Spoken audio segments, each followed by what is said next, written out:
And Hello, hello. there he is. Whoa! Let me resize your face for a second here. Yeah, Everybody it's else's okay. cameras Hi. was at sort of middling distance. So Yeah.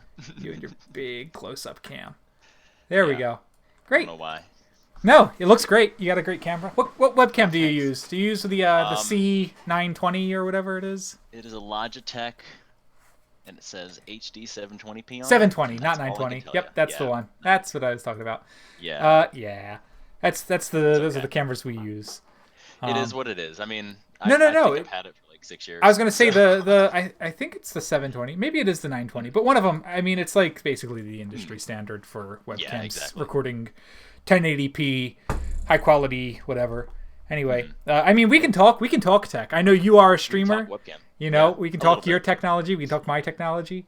You've been a huge help in setting all this up. So round of applause for Matt. I've Um, tried. I've tried. That's all. um, but yeah, But yeah. hey. So Hi. like our other Matt, I have a question for you. Are you quarantining in place because you came from New York? No, I mean, I'm beyond okay, no, so tomorrow is my last day of my quarantine. Okay, Yeah, so but I mean, I still feel fine. I haven't had any issues with feeling sick. but you're now where I am, right? Yeah, I'm in Yeah, we're in the I'm, same I town. mean, Great. I'm in a place. I'm No, in a no, they place. know. I already said earlier that I'm in the middle of Yeah. Pennsylvania. Yeah, yeah. I'm not going to give my address out on the internet because I'm not weird, Yeah. but I am in the middle It's of okay. I Pennsylvania will. If you somewhere. donate $50 to the stream, I'll give out Yes, change yeah, of address. that's our Yes. first incentive.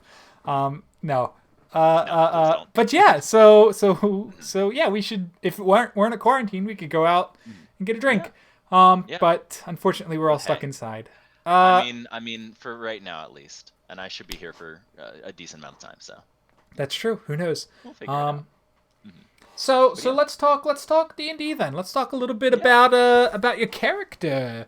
All right, All all right. So who do you play? Who do you play? What are your right. characters in all of this?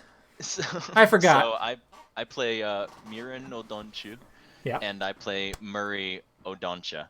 Um, and you can kind of see the names; they kind of mesh. And I really wanted to when I was like kind of conceptualizing them beyond just doing a terrible Irish accent. I really wanted to see what I could do, like how I could play one character, very free spirited and very just like kind of fun and enjoying life, and not really. I have a history of dark and gritty. That's always been my thing when I like playing D&D. And you and I have a slight history of that Yeah. too. Sure. Sure. But I wanted to do like a nice character and somebody who's a little free spirited, and then I wanted to do my dark and gritty character. But You, I really wanted to explore the differences between the two, and the differences between the personalities of the two, I and even think just I think you've done a yeah, good job with the dark and gritty this time around, not yeah, going full Frank Miller Dark Knight because yeah, he's sort of this. He's I don't want to say he's a twerp, but he yeah, is. He's got this sort of like in the mafia.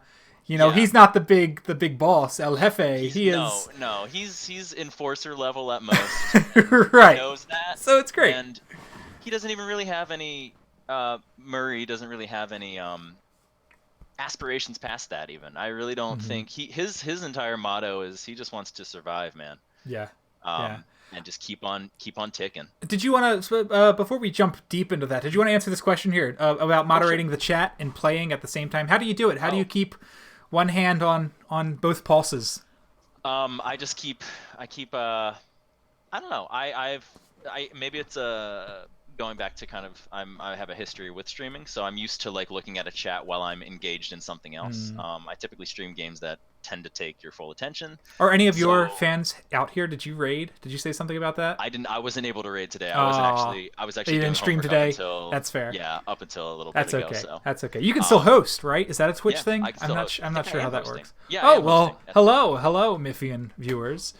Uh, But yeah, so I'm used to taking a look at chat and trying to keep engaged, and thankfully D&D I'm enough to it's enough for me to be able to it's okay. It's enough for me my fiance walked in. Hi, Um, Griselle. it's enough for me to be able to like keep an eye on what's going on in chat and keep an Hmm. eye on what's going on in game. And thankfully D&D, like I have enough times where I can just kind of sit back on my laurels and just Sure. make sure, hey, Sure. you know, Yep. Yep. everything's good. Yeah. I mean, especially, in combat turn-based, everybody's going to have that small amount of downtime. Exactly. I will always do my best to try to keep the action moving, but as I have inevitably learned over time, there is nothing you can do to keep everybody always engaged in combat. Yeah, but I mean, for the But most I'm part, glad that you're using that time in chat and engaging with the Yeah. audience, as opposed Yeah. to other players who will disappear and play Minecraft on their laptop at the table, as I have actually had happen in the past. That's actually a question I have for you. Yeah, sure. If I may ask a question. No, this is a first. talkback. This is QA Yeah. everywhere around. You talk to me, So I talk to you. so one of the big things with DMs that I've seen is like they all have their specific table rules. But like I guess what is the grossest break of like player etiquette you've ever had in a game? Because I feel like that's a man. very Yeah. No, I have a story. I have a small story, good. not the biggest story in the world.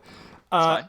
But one instance in my life, I have had a player only. I mean, as far as I know, but one instance in my life have I had a player explicitly cheat at Dungeons and Dragons. And this isn't dice rolling. I mean, dice faking is much harder to do in person, right? Because everybody's at the table. And I am certain that somewhere along the line, people have lied about dice rolls. It's going to happen. I've had God knows how many people at this point. But this is very different than faking a dice roll. They were fighting. So I had this is Towson. This is the college Towson campaign. Yeah. And the team was fighting. I want to say it was maybe a brass dragon, or it was something like that. I don't know if I don't think you were at that session or not, but anyway, Probably not. while they were fighting it, and this was like I do this. A lot of DMs do this. I don't always grab the stat block directly out of the book. I will grab the stat block and I will adjust it accordingly for challenge rating, for player party. So the numbers I use, I will say maybe 1 in 3 times are the numbers from the book, but almost always I've adjusted something accordingly. And what happened was that a player had basically been sitting there with the monster manual in their lap while we were fighting this creature. Oh god. And they had went to go make a strike, or someone at the table had done something against it, and I think it was like I had upped their AC because it was a big party. I think it was a table of like 8 or 9 people. Those tables used to get real big. Yeah. And I had upped the AC because that's one of the easy ways to keep players from getting so many hits on a creature. Just quick DM note for DMs watching, right? You've got big parties. Every additional player you get is a huge jump in power for the party as a whole, basically because of the action economy. Just a team having one additional action for that team every round is basically like a legendary action, right? It is an action that they get to use that the other party doesn't have. So a way you can sort of help a team not get the hits in as much higher is raise the AC. There's your cheat code of the day. Your quick tip for DMs. Anyway, so I had upped this creature's AC, and somebody had made the hit, and I said, that's not a hit. And he or she basically jumped up out of their seat and was like, that is a hit! Like with the book still in their hand. And I was like, are you kidding me? Are you kidding me? Like, what? And I was so flabbergasted because I was like, that's not what this game is at all. I was like, what? Yeah. I had to stop the game. I had to explain. I had to be like, first off, I was angry. I was obviously understandably angry. That's the only time that I ever remember I penalized them. I made them like skip 2 rounds. I was like, I cannot let you go for these next 2 rounds. Me and the players who are playing need to, like, I don't know. I was just angry. It may not have been super mature, but I made them lose 2 rounds. That was the penalty for cheating at D&D. But I mean, it brought the whole battle because it was a dragon. It was a big battle. It brought it to a grinding halt because I had to defend myself, right? If a player strikes out and accuses you, that's not fun. Well, anytime that, like, something like that is thrown into the game. I mean, the idea is it's a community-based game. Everybody's in it together in order to have fun together. And when somebody's going against that or trying to pull the wool over your eyes, I mean, like, you being here to run the game for us is is just as enjoyable for you as it is for us to play the game. Yeah, yeah. So, and I feel like a lot of people get wrapped up in it's the DM versus players, and you should never conceptualize the game like that at all. Exactly. And I think that's all the issue was this was a player who had thought that it was the game's idea was we're the players and we're trying to beat the DM. No, you're trying to beat the monsters I throw at you, but I personally am not, I'm on your team. Yeah. And every good DM's on your team. Yeah, exactly. That's the way to put it, is that every good DM is going to be on your team, because you of course there's going to be DMs out there that want to run hard campaigns, and there are players out there that want to be in hard campaigns. I know. Well, take the Underdungeon for instance. Yeah, that was exactly. A campaign that was built around a challenge. I took the players who loved a challenge, and I upped everything, and we brought in all those strange rules like rations and water and sleep, and everything was nitty gritty, as difficult as you can make it. But even then, my goal wasn't to kill you guys. Yeah. And you still placed us in awful situations, and I know we had a tally where I think the longest living person was who lived 6 games, I think. That was I feel like Jintok lived for a long time. I mean, he lived for. I don't know. I think he got stuck in that Drider body, but quick side note. I was playing a Drow, and he got thrown into the body of a Drider. But hey, I guess having that stat block was fun. Yeah. But there was still, we'd have a death each game, and it wasn't because you were deliberately trying to place us in situations where we could not affect the outcome of a battle or affect the outcome of a skill roll. Right. But we were placed in situations that we really had to think about how to approach a challenge, as opposed to what you typically see in murder hobo parties of let's just charge at it and do as much damage as possible. Sometimes it wasn't about doing as much damage as possible. No, it was about getting the hell away, or Yep. In fact, Jeff, the first interview we had today, he was talking about that campaign because he had. Oh. I don't know. I think you played in the very last Underdungeon we did, which was like the reunion game. Yeah. We actually had Jeff play. He played Spo, a Myconid, who was.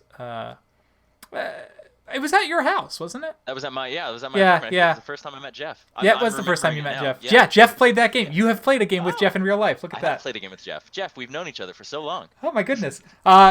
No, but he was actually mentioning that because he had said specifically, he was like, I ran from it because it was lethal, and I was like, that was the right choice.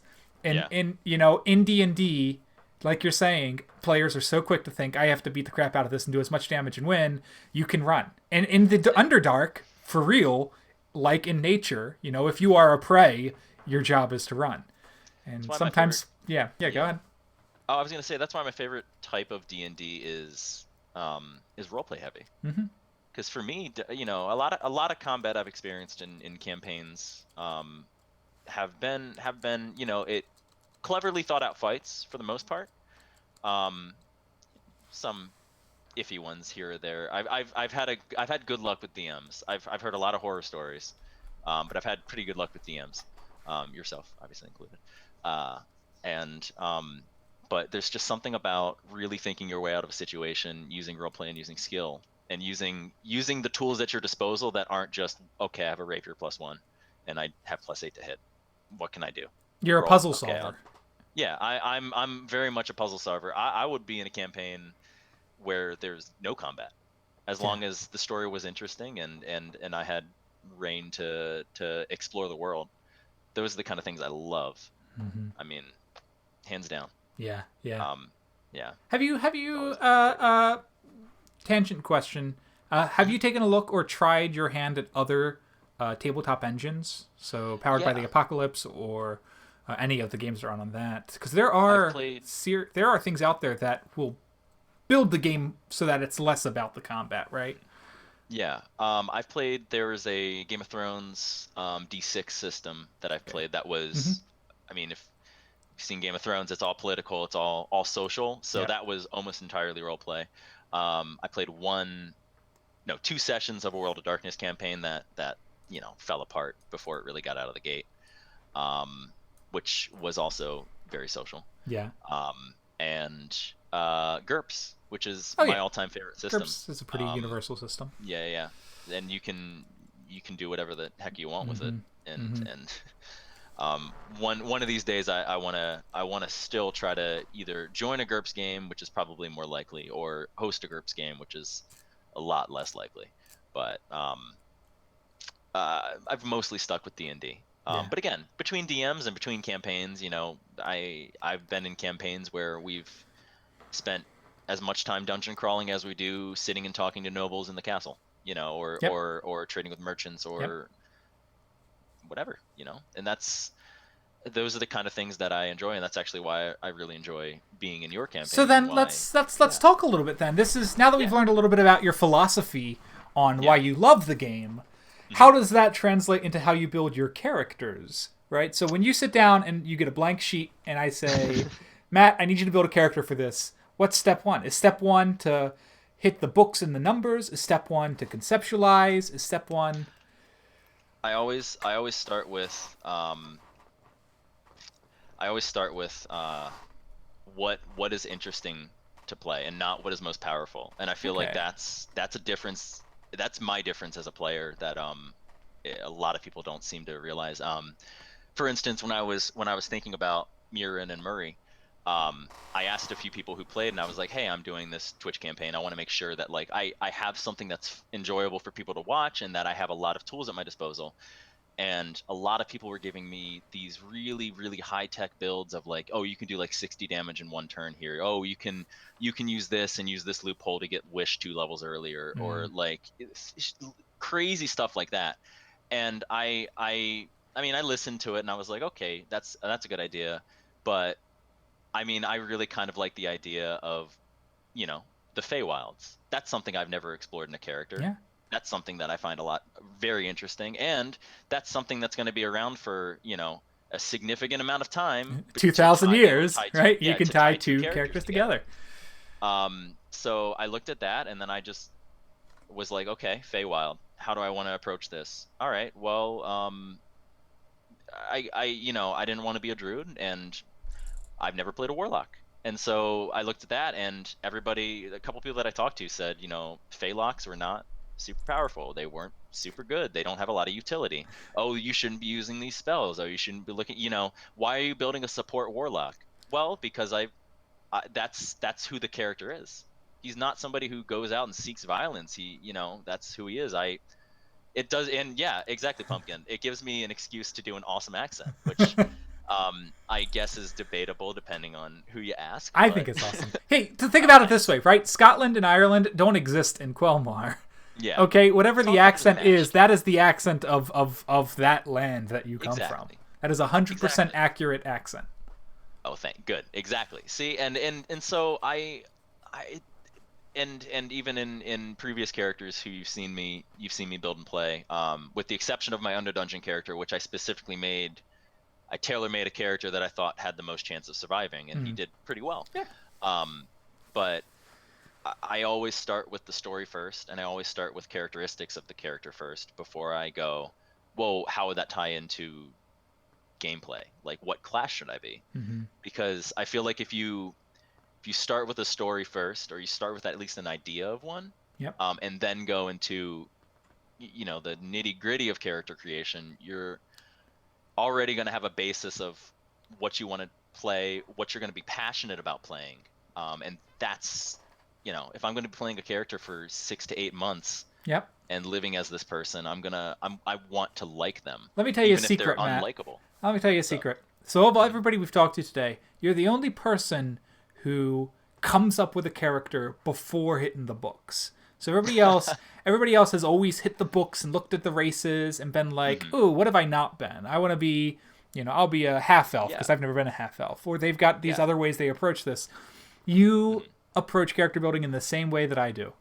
I use the classes, and I use the backgrounds, and I use the races to support what I think would be an interesting story for me to experience. Yep. I have always, and there's no right or wrong way to build a character. Let's make that clear for everyone, right? Yeah. But I am on that wavelength. I have always come up with ideas, generally speaking, and I've looked for the mechanics that support that idea. right? Yeah. And that's why you've come up with this strange combination, right? You are, for all intents and purposes, a druid, right? You've got this Fey heritage, and obviously, especially in the future, where you have these much stricter tie to Titania, which we will be developing and looking at without saying too much on that. Yeah. But because of the way you've built this character, other people would go druid. Okay, it's a Fey person. You've gone Fey person. Oh yeah, I'll be a warlock, and a so it's warlock and then Pact of the Fey. I think yeah, Pact of the Archfey. Yeah, Pact of the Archfey. Yeah, and I chose Titania as my Archfey. Yeah. So I think that's awesome. I think it is cool. I have played 10 times, for the record. If anybody is keeping track, I have played 10 games of D&D, and that means I have built like 6 or 7 characters. 7 characters. Yeah, I have built 7 characters. How many characters have you built, Pumpkin? I know the answer to that. The answer is like 2, maybe 3. Yeah. That Pumpkin is here in Central PA. He's one of my players in the offline campaign. Okay. So I am these people in Pennsylvania have been very supportive and very good at playing. One. The answer is one. Thank you. Hey man, you got to start somewhere. You start somewhere, you build it up from the bottom. That's right. That'll be. I've built at least one character, Pumpkin. So don't worry. You're right on my level. But you so speaking of your first character, was Tales and Tabletop? Was that your first time? No, you'd played D&D before that. Yeah, I've been playing since I was 15. I thought so. 26 now. Yeah. So you started in 3rd edition, right? Mm-hmm. Or did you start in 4th edition? I started in 3rd edition. Okay. And I spent the majority of my time in 3.5. Yeah, of course. My first game was 3rd edition, then 3.5, and then through high school, I get that people love Pathfinder. I hated it, but it was the only type that people would play. Yeah. And because it clashes against my ideals of everybody wants to min-max. Everyone. I was gonna say don't put down any Pathfinder people in the audience, because I know a lot of people who love and play Pathfinder. Yeah, and it has a cult follow. It has a following, because not even a cult following. It has a following to this day, past where I know plenty of people prefer to play Pathfinder over 5th edition. Oh yeah, absolutely. And I respect that.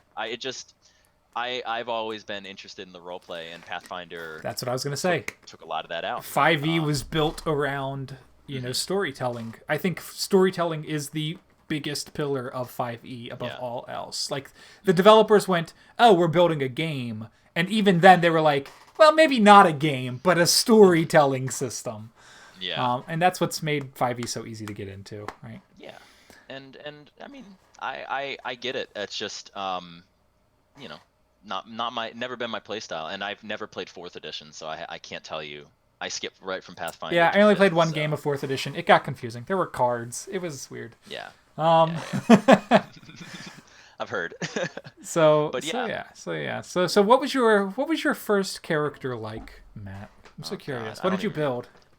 I think my first character was a rogue. I played rogues for probably the first 4 years of me playing D&D. Okay. And they were always the same. It was always the same rogue, because I'd only play 1 or 2 sessions of a campaign, and then the campaign would die because we were all high school students.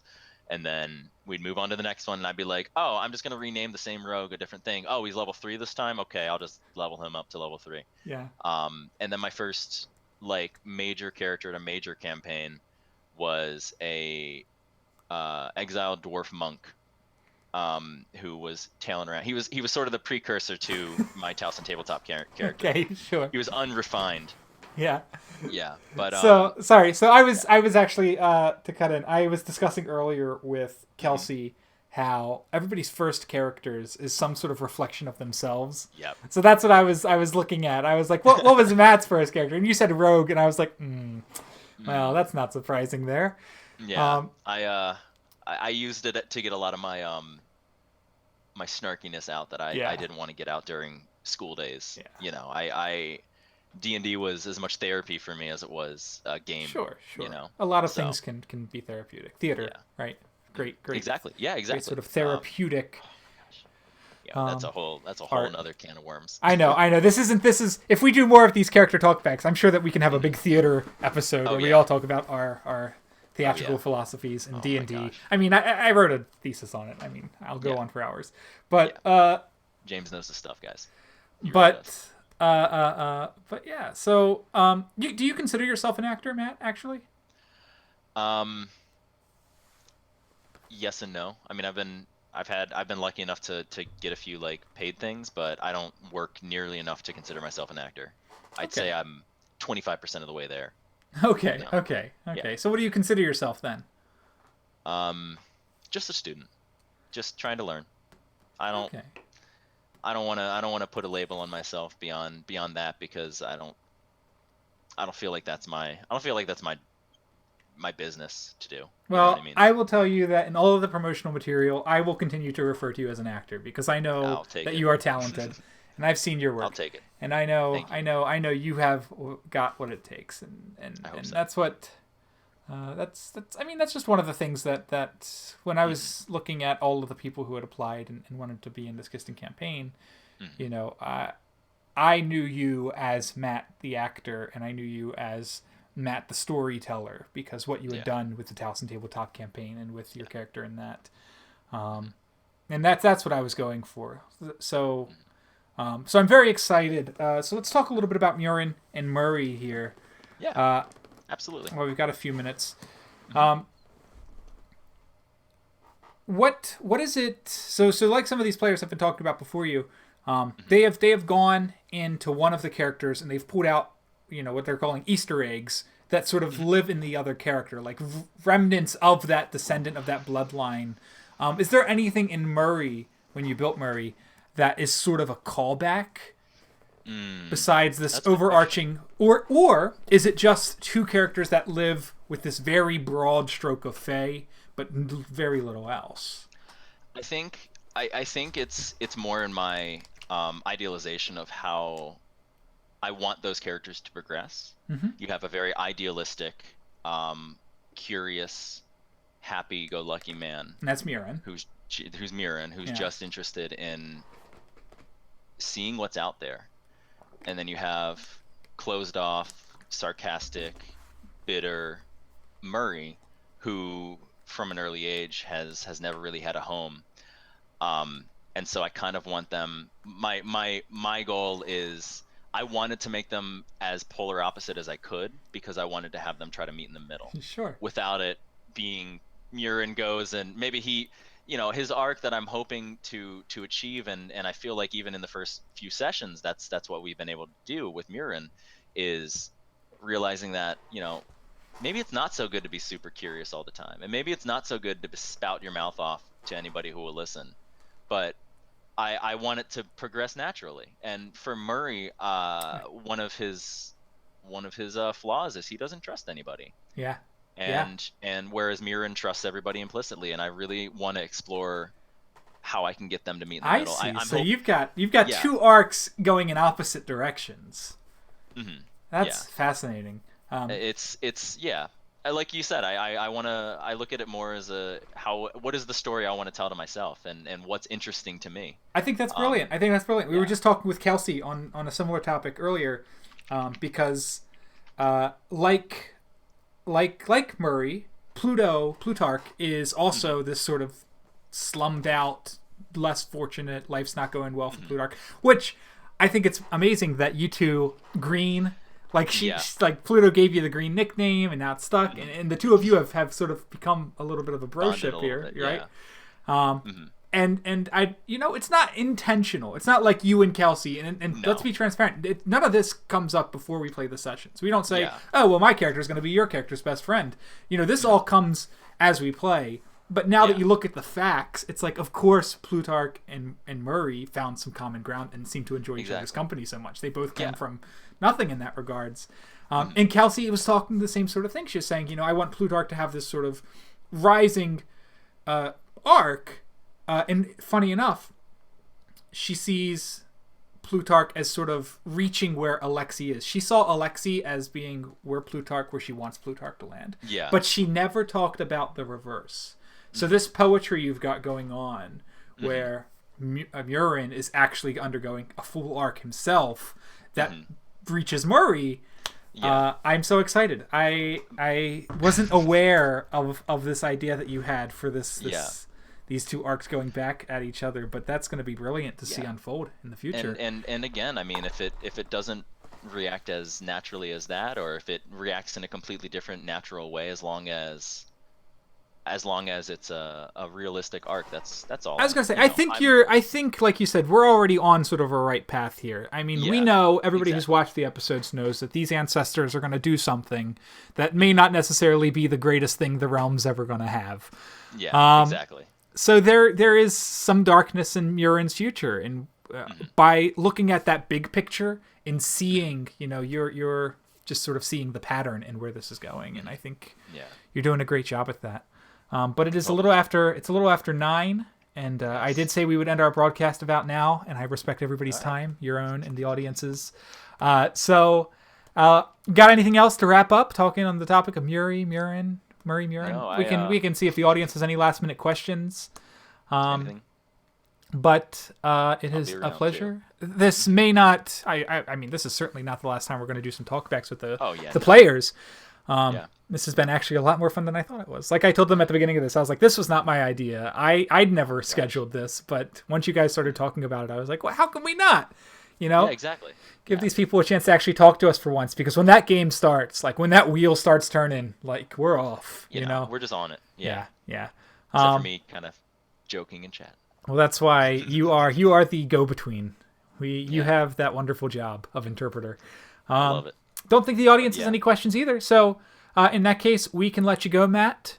And we're gonna close the stream out here actually. So why don't we go ahead and thank everybody for watching? If you're watching from Mifian's channel, if you're watching from the Quelmar channel, just thank you so much for joining us here tonight. We hope you had some fun engaging, or you learned a few things along the way, whether for yourself or for the upcoming campaign. And we're going to see Matt here, and we're going to see everybody else next week, next Monday. Yep. We're going back to the past. We're going to touch on Muiran again. Yeah, next Monday. We are going to go back to those cliffs, right where we had that cliffhanger, and some stuff's going to happen. I am very excited. This will be a very monumental game. And with that, let's go ahead and say goodbye. Chat is full of goodbyes. Good night, everybody. Thank you so much. And I don't have any. Stay healthy. Yeah, there it is. Stay healthy.